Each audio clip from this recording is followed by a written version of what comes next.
સોદા ચારેય નહીં કરવા, દેવ જોડે સોદા ક્યારેય નહીં કરવા. ગમે તેવી પરિસ્થિતિ આવે, સુખ પડે દુઃખ પડે, પણ મારી માં મારી માન મારી માં જ. ગમે તેવી પરિસ્થિતિ ચમ ના આવી જાય, ખતરનાક પરિસ્થિતિ આવી જાય, તમારા મરવાના દાડા આવી જાય, પણ તમારો ભરોસો એના પ્રત્યેનો તોડતા નહીં. અંત ઘડીએ આવશે, છેલ્લી ઘડીએ આવશે, અને તમારી માં નહીં આવે તો હું ખુખાર મેલડી તો 100% બેઠી જ છું. છેક અંત ઘડીએ છેક આરાએ અણીના ટોચ ઉપર તમારું જીવન આવી ગયું હોય.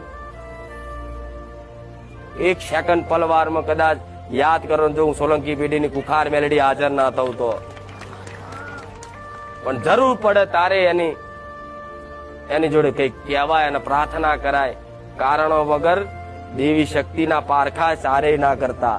આટલી બધી વાર્તાઓ કરવાનું ઉદ્દેશ કારણ એક જ છે, મારે કહેવું છે દરેકને, આ થઈ જાય તો મોનું. મારી મહાકાળી ઘેર બેઠી હોય તો મને આ પ્રમાણ આલે તો હું મોનું. સારે પારખું ના કરતા હો.